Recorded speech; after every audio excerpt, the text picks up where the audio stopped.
they are poisoning Imran Khan? Is that a possibility? We are not being paranoid. He's been shot at. There was assassination attempt on him. Why are we not supposed to think that? He said, for 2 weeks I couldn't see, and I was telling the superintendent I need to see a doctor, and they weren't doing anything. He said, when the doctor came in with some equipment and checked my eyesight, he said, you've lost 85% of your vision in one eye, and we don't even think you'll recover. He said to my sister, Asim Munir is going to kill me in jail. When he's perfectly healthy and something like this happens, we've been told many times that one of the reasons could be slow poisoning.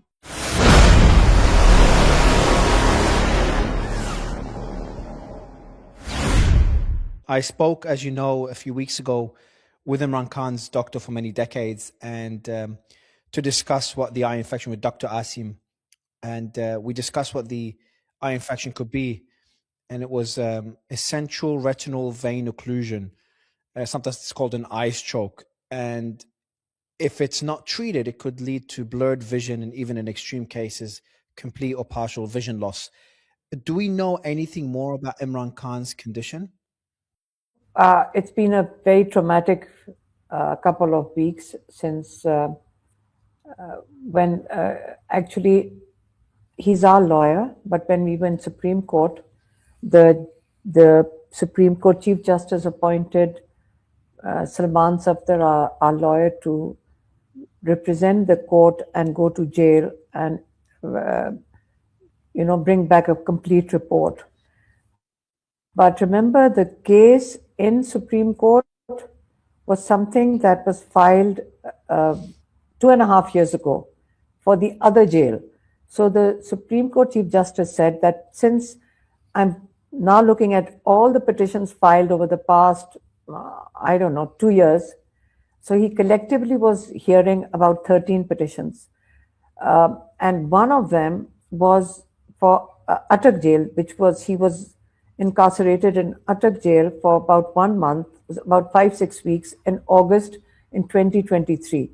So now the Supreme Court took it up after 2.5 years.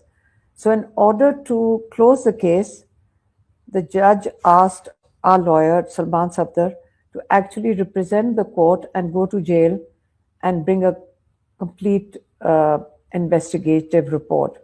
So Salman Safdar says when he went to Adyala jail, he had the superintendent and deputy superintendent on both sides when he spoke to Imran Khan, and then he was also taken to the cell. So he gave a detailed report, and when he asked Imran Khan... Sorry, Alima, when was that? How long ago? That was 10th of February. Okay. So when he presented the report, since he wasn't our lawyer at that time, Imran Khan's lawyer, so we didn't ask him anything, fearing that if he presented the report in court, maybe it's not acceptable if anything leaks out. So we also heard the details of his visit after he had presented it in the Supreme Court. And we sat in one room in the Supreme Court, and when he started telling us, I'm telling you, I think I really cried at that time. And when he said that Imran Khan was telling, he said, for 2 weeks I couldn't see. 2 weeks, he said, I couldn't see. And I was telling the superintendent in jail that I can't see and I need to see a doctor. And they weren't doing anything.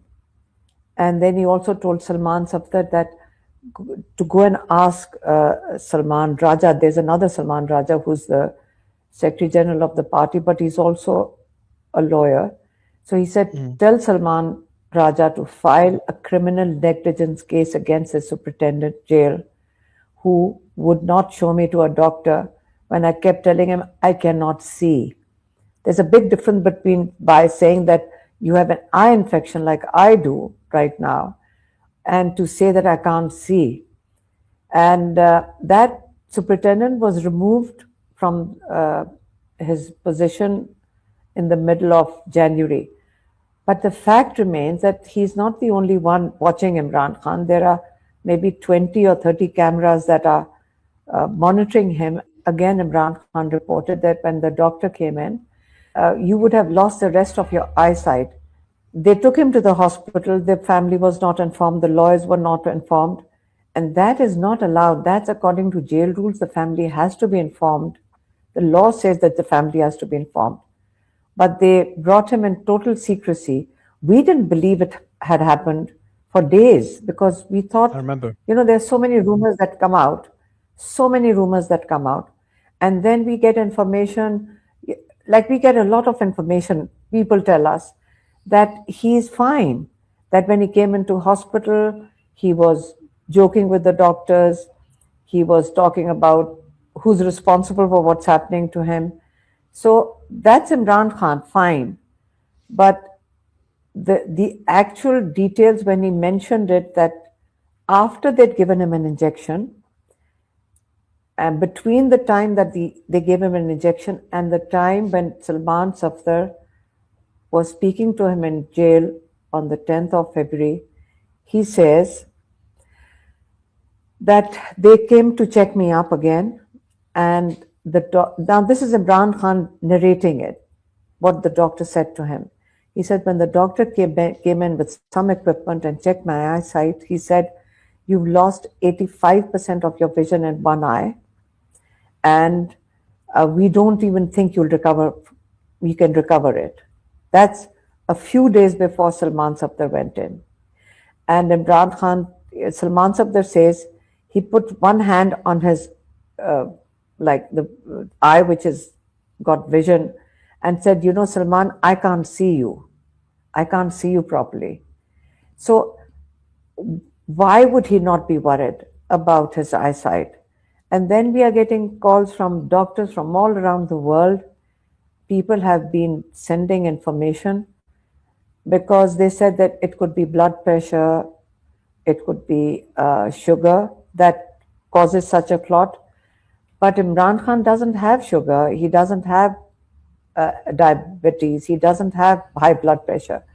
And so there is speculation and fear, considering that when my sister met him on the Tuesday, I think it was the 4th of December, that's the last time anybody's had contact with him till Salman Safdar met him on the 10th. He said to my sister, he said, Asim Munir is going to kill me in jail. And my sister said, I don't want to go and say this outside. So she actually told him, I'm not going to go out and say this. I'm not going to say this, that you're going to get killed in jail. So she didn't mention it. She didn't say it. She told us, and we didn't feel, we don't feel comfortable saying things like that. And I said, yeah, I agreed with my sister and my other sister, all of us were together.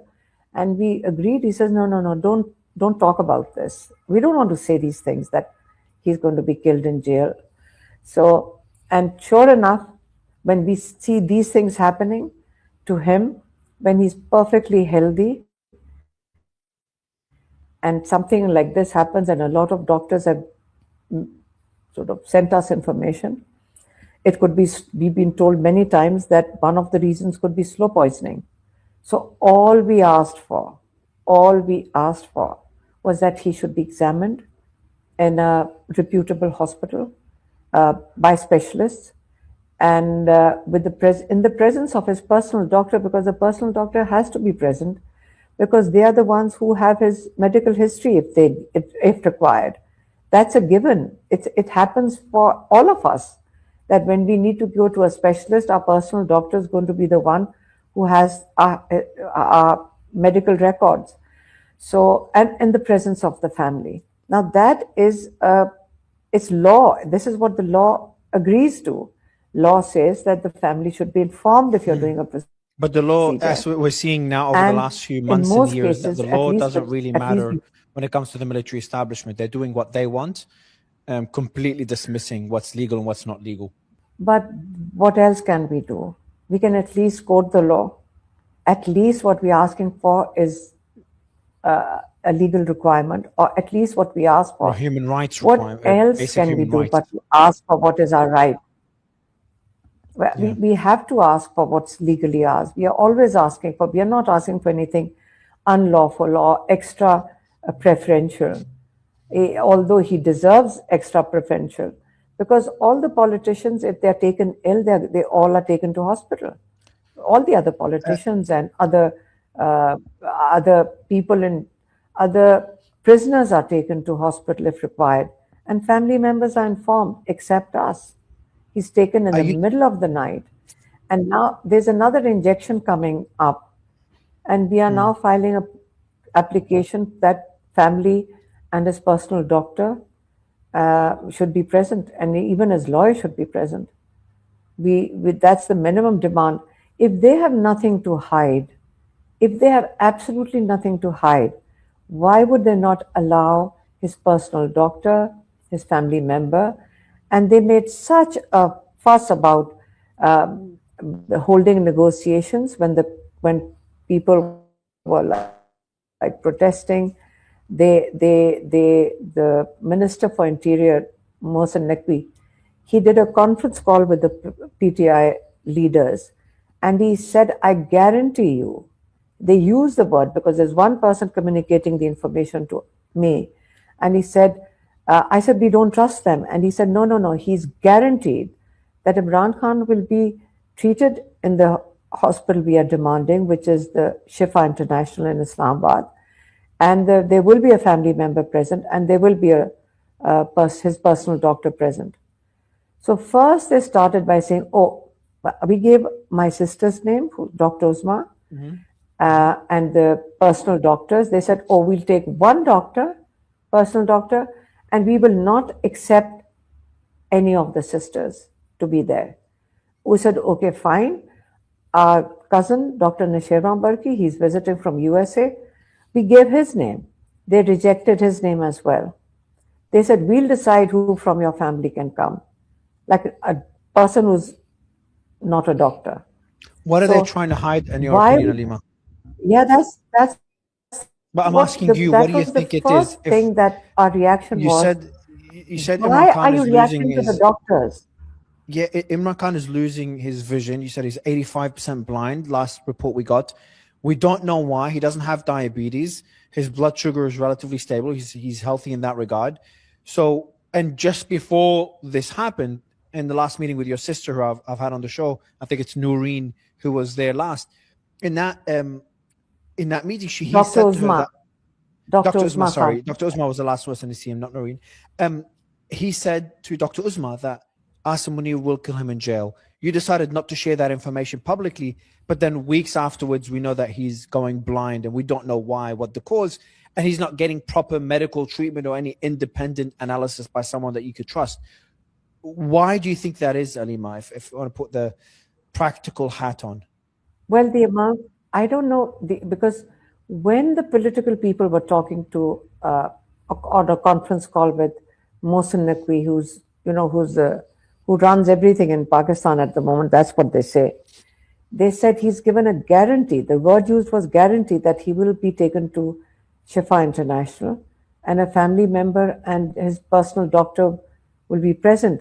So what they're resisting is the personal doctor and the family member, especially if both are doctors, and they were rejecting it. And so when there's so much effort being put into to make sure that there's nobody, if they've got nothing to hide, why would they not allow the family member and the doctor to be present? That's a minimum requirement we have, and we don't want him checked in jail. So they quickly sent a team on Sunday. They quickly sent a team to the jail. The same doctors, including one a specialist recommended by our doctors. Now the poor man coming from a semi-government hospital, and our doctor, Dr. Asim Yusuf, said that when I was calling him for 2 days, the specialist, his phone was now turned off. He was not taking his calls. So you don't know what tremendous pressures they can put on people. So how do we trust anybody? Is it possible that they're trying to hide the fact that they are poisoning Imran Khan? Is that a possibility? Well, what are we supposed to think? I mean, we are not being paranoid. He's been shot at. There was assassination attempt on him once. There was one that he barely missed out on. There was another planned assassination attempt in a judicial complex. So why are we not supposed to think that? But if they feel that that's not true, they would allow him to have his own doctor present at that time, who will ensure that all the correct tests are conducted. That's the minimum. I mean, we are discussing something that every prisoner in jail has a right to. It's not just Imran Khan. This is the former prime minister It's of the everybody country. has a right to this. The We are leader of asking for basic right. the most popular political party in Pakistan, leader of the country, and one of the most popular prime ministers of the country as well, who's in jail, not just any citizen, and he's not getting basic rights. I was speaking to someone from Pakistan as well, and I was telling them about I was talking to them about the strikes on the Taliban, and they made a point that, like, Mario, that's because there's a lot of pressure. There's the cricketers that signed a request for the government to release Imran Khan. And there's other international pressure. I think a lot of journalists, including, from what I understand, Julian Assange, lawyers, barristers, also signed a petition for this. And the point they're making, they're like, Mario, they will do anything to make sure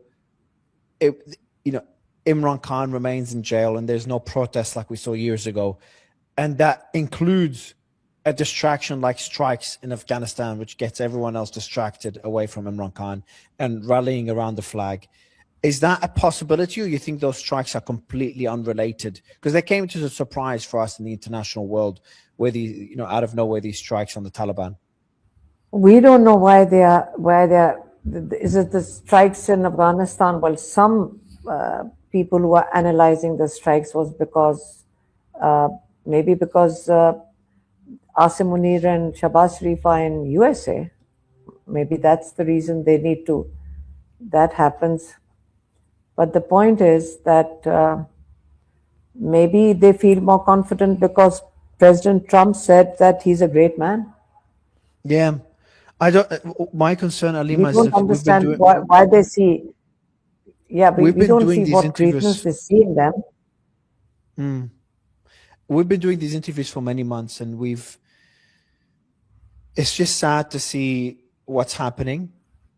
And my question to you is a bit of a tough one: is what else could you do? Your sister Noreen, who I had on the show last time, she said, remember, she was a lot more, a lot more upset in her latest tweet at the time. And she said the following. She said, this is no longer a plea. It is a final warning. It was to Asim Munir and the military complex about Imran Khan getting medical help. And she said, remember, if even the slightest harm comes to Imran Khan's eye, this oppression will not be buried in silence. Then no one else's eye will remain safe either. So that was your sister, who's very courageous as well, a few weeks ago. Yet, despite that tweet, despite the weekly sittings that are still happening outside Imran Khan's jail, we're still seeing people getting kidnapped, getting arrested. There was someone that was arrested I think it was a few days ago, a member of parliament who was sitting with you in that sit-in in front of the jail, and he was arrested and beaten just a few days ago. Another one here, we have PhD scholar, his name is Ahmad Hamza Khan. He was also abducted and beaten, or I'm not sure if he was beaten, but he was abducted. There's another doctor as well in the hospital that Imran Khan funded that was abducted. So people that are speaking out against the government are still facing lawfare or in some cases beatings. What's left to do, Alima? What else could you do? Because it's really starting to look worrying for Imran Khan's fate. Well, we'll continue to do whatever needs to be done. But keep in mind that people do speak out in Pakistan also. And Ali Zaman, who was picked up because it's when they come to Adiala, he was picked up for something he had said earlier. Which is the jail of where Adiala is, the jail where Imran Khan is.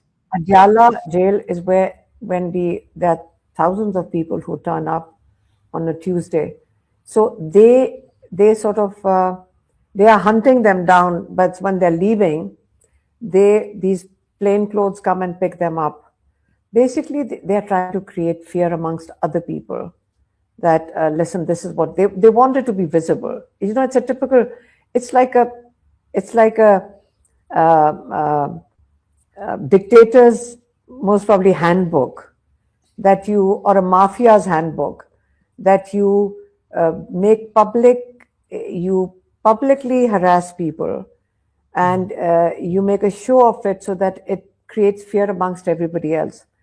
So the fear is it is anger. It's today or tomorrow they all realize that it's going to erupt, and when you it's there's no credibility left from or emotional acceptance of when you attack Afghanistan. So people already, social media, Mario, social media, every news is now on the news. It's out in the public in a minute. Yeah. On television, to a point that some of the newsmen were saying that this chief minister in Punjab just bought a plane. They sold the PIA or whoever bought it amongst themselves for the same price that she has just purchased one plane for a country which is economically suffering. It's a Gulfstream jet that is all over social media. So when such news gets, so the mainstream media was told that you cannot discuss the plane. So mainstream media will not discuss the plane. You cannot talk about that plane on the mainstream media. So that's a private jet that was So purchased by it's come someone in down the to current the control government. has come down to that. So and The that chief is minister leading of people to be Punjab. the chief minister of Punjab bought a private jet, a very expensive private jet, and this gets a lot of people upset because Pakistan is struggling economically. The majority of the population is struggling, Government. and the what's happening is that the government, just like they did to Imran Khan, they're like, you're not allowed to talk to Imran Khan. You're still not allowed to say his name. You're not allowed to talk about PTI. Along a laundry list of things you're not allowed to talk about. So censorship to another level. Even the minister in Punjab or the mayor in Punjab, or you said the chief justice or justice minister in Punjab, even him buying a private jet, the chief minister buying a private jet, even that is not allowed to be talked in the mainstream media. But social media is allowing this news to spread really quickly, and you're saying people are fed up. And the point you're making, though, is that it's just waiting for that spark for people to say, look, this is enough, and that might lead to enough pressure for hopefully your brother finally getting the justice he deserves. Actually, the reason Imran Khan is in jail is because he is the voice of the people. It's not Imran Khan they're after. Their problem is the people that he has encouraged to stand up for themselves. It's how his dream of building a nation, it's in the process. This is him sitting in jail is for the people. Everybody knows that because he's been offered to make a deals. What sort of deals will they be offering? Keep quiet. If you keep quiet, step aside, don't be in politics. We've heard these sound bites for the past 2.5 years. Let the party be run by somebody else. So the people are saying, no, we want him. They really thought if they block him from people's, and he'll sort of fade away from their memories, like he'd lock him away for 2.5. In fact, what they feel for him now is the temperature is much higher than it could have been 2.5 years ago.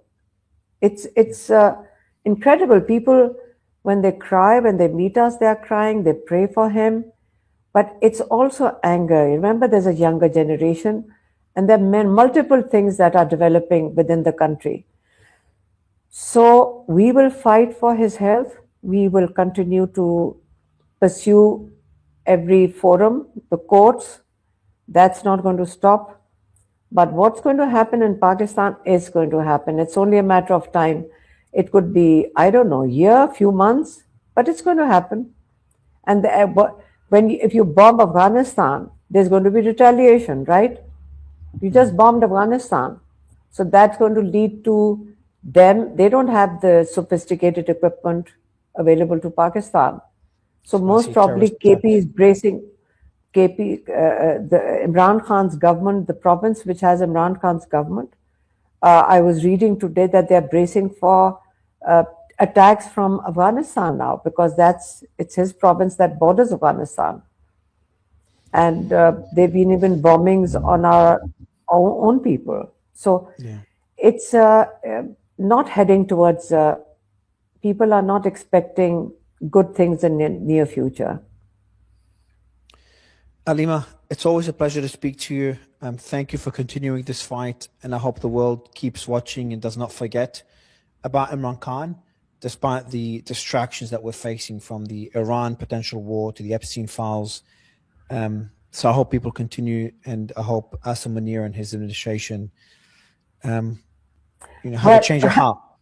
Well, I'm supposed to get convicted in the next few.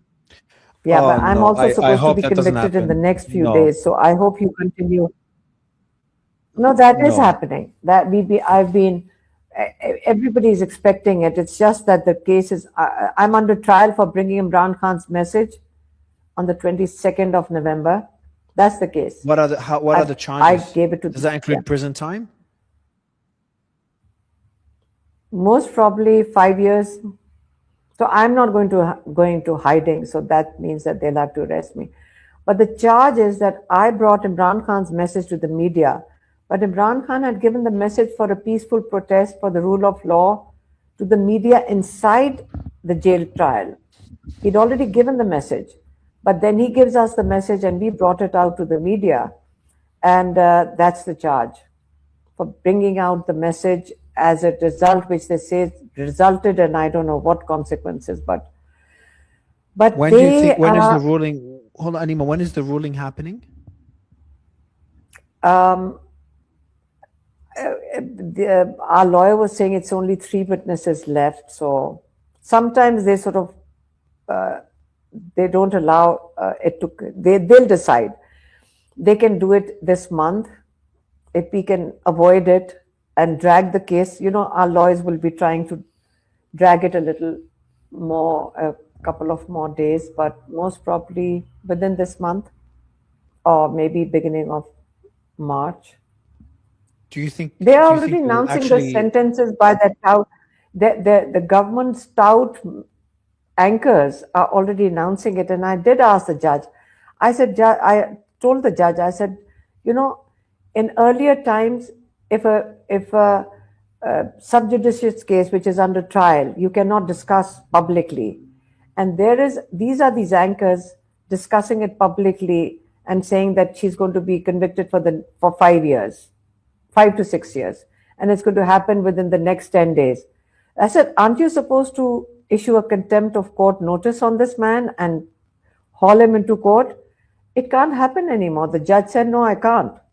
So it's really, the judges are most probably handed over pre-written orders, and when they're handed over the orders, they will read out the sentence. You think they'll actually jail you?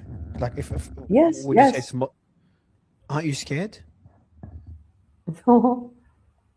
If our brother can spend 2.5, nearly 3 years in jail, 2.5 years, more than 2.5 years, and he's doing it for a cause. So if he can do it, so I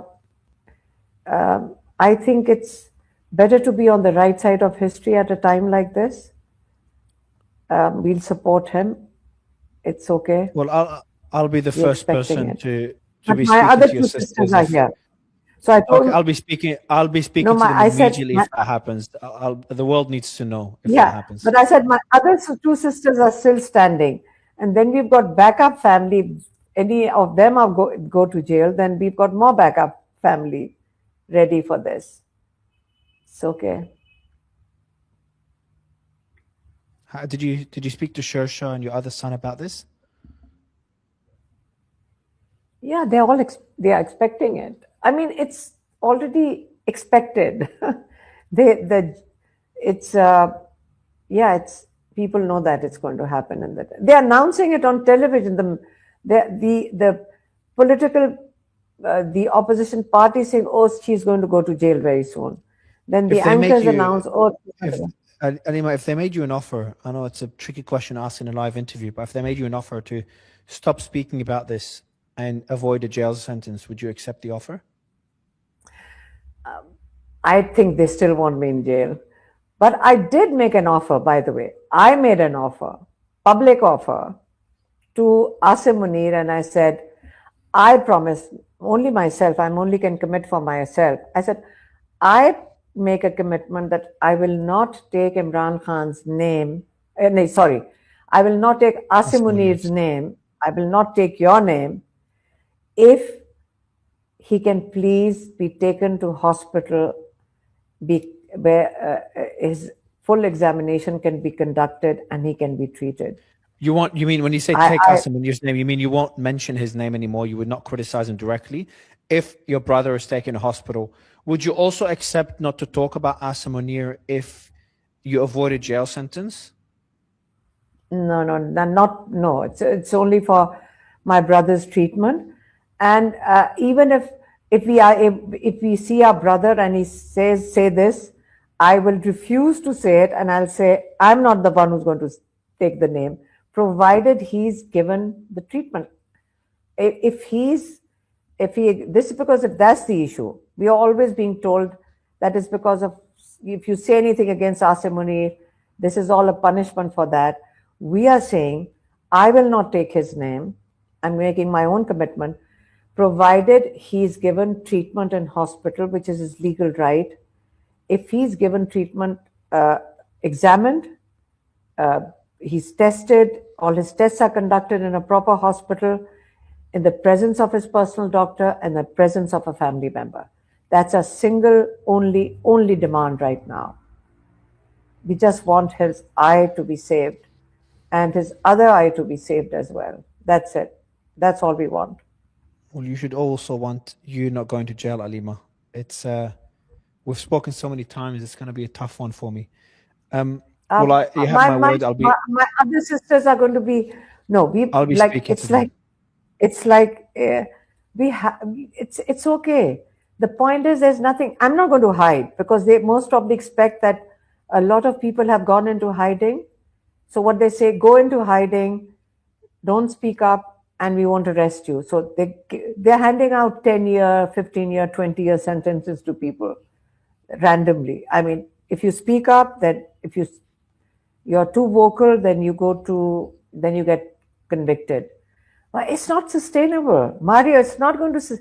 The good part of all this, is the evolutionary process that Pakistan is going through as a country. These are not bad things. You have to go through tough times before you can come out at the other end. It's a challenge to the people of Pakistan. It's not Imran Khan's challenge. His sitting in jail has put the whole country, the whole nation into uh, bind, let's put it that way. It's up to them now if they would like to stand up for their own rights, because Imran Khan is standing up for his people. And a lot of people write to us and feel really guilty that we are not doing enough because he's in jail for us. People realize that. You don't it's not a political slogan. They know him. That's why they love him. He's a man who has a bigger goal than being a prime minister of a country. He genuinely wants people of this country to stand up for themselves against this little, small, corrupt, plundering mafia. Simple. And he decided 30 years ago. This is his finale, let's put it that way, of his struggle of 30 plus years. This is his struggle. We understand it as his family. People appreciate it as a nation. But there are other people who think that we encourage him. No, we do not encourage our brother. We admire him and we stand by him. There's a big difference. He's the one who's setting the benchmark. We cannot be the ones encouraging our older brother. We are the ones who admire him and stand by him. and we are extremely proud of him. What a man to put up with. When the lawyer who was in jail asked him, he said, "What about your condition?" He said, "Listen, my basic needs of nutrition are met." Understand what he said? He said, he's told us this, and he said this to us in jail several times. He said, a human being has needs and he has wants. Your needs are very basic. You need a bed, you need nutrition, and you need exercise. Do you need anything else? No, that's all you need. Wants are endless. You have one watch, you're wearing one wristwatch and you want 100, and one costs $5, but your target is to get a $2 million watch. He says it's endless. And what happens is people lose direction when they don't know how to differentiate between needs and wants. So being in jail and a strong mind, he limited himself to his environment. He's a free man. He loves the outdoors. He's not somebody you can ask him to sit inside a room. He likes to be outside all the time. When he was prime minister, he held all his meetings in the garden. He's an outdoor person. A man who sort of walks in the wilderness. He's not an indoor person. He's not a person who has needs. He just wants to be out in nature. And a man like that, 3 years, not just the time he spent in jail, but the time before that, after he got shot, he was literally recovering, and there were so many thousands of people around surrounding him that he was unable to go out. The only time he left his home was when he had to travel to for a case. So he was, now to cage a man like him, the sacrifice, he sacrificed everything basically. Yeah. He didn't have needs, but there's a limit to how you can get locked up, but he's fine. He said, my needs are met. I have no complaints. This is the word he used. I have no complaints. So these foolish ministers in the government said, see, we always said that he's living like this and he's getting all this incredible food. No, he gets basic food. He gets a little basic food. It fulfills his nutrition. That's what he said. And he's in jail in an 8x10 cell. So the only thing he asked for is books. They haven't given. That's one thing he did complain about. He said, I have been given no books for the past he's talked about the mental torture he's facing as a way to break him. Isolation. And when you don't give him books, then you take away books. One thing they did do was that after the Supreme Court judge said that he should be allowed to talk to his sons, he got 20 minutes with the boys. So the boy said he was very happy to speak to them. Like, imagine for months he has not been able to speak to his sons. But they also said, he spoke about how worried he was about his sight. But then he is like that. He even the last message he said to us, the last message he said to the lawyer when he left, this is Imran Khan. He said, tell my sisters not to worry about me, about my eye. That inshallah, I'll be fine. I mean, he has to say that because he knows that we'll get worried and he knows that we'll react. So he was trying to calm us down. And with the boys also, he was just happy. But then what happened was, he says in the 20 minutes, the call dropped several times and then was reconnected. So in the 20 minutes, he lost several minutes in it. So, but he was obviously very happy. But on this test was done, remember, on the doctors went into jail on Sunday. On Tuesday, when Bushra Bibi, his wife's daughter, went to see the mother, so Bushra Bibi sent a message through her daughter to us. And first one, that I am not satisfied with the team that came to see me on Sunday. Second was that I would like my doctors to see the blood report, that the blood test report, that he wants his personal doctors to review it. No reports were handed over to our doctors. And thirdly, he said, ask my sisters to raise a voice for my eye, for me to be tested. So that's what we are doing. We're filing applications in the court, so that we get access to him when his next injection, which is due on the 25th. We cannot allow him to be taken in the middle of the night. Yeah. So that's our struggle for the next few days. My thoughts are with you, Alima. I wish I could do more. I'll still continue Thank you, covering the Mario. situation. And I hope to speak to you again, not your sisters. And I hope that things change and you don't get convicted, you don't get a jail sentence. I hope they come to their senses. But it's always a pleasure to speak to you, Alima. Thank you so much. Thank you, Mario. Thank you for for being a voice for us also. Because in Pakistan, it's very challenging for our media. They all want to support, but they have such restrictions and limitations that we sometimes, when even people ask that I speak to them, I said, we don't want to burden you by speaking to you, because you might say something and then they'll come and pick you up or abduct you, and we can't. So we really don't. That's one of the reasons. Some very nice people over here in the media, but we don't want to burden them. They might come under pressure. So thank you for being there overseas and taking this message out to the world, and it comes back to Pakistan as well. Thank you. Thank you, Alima.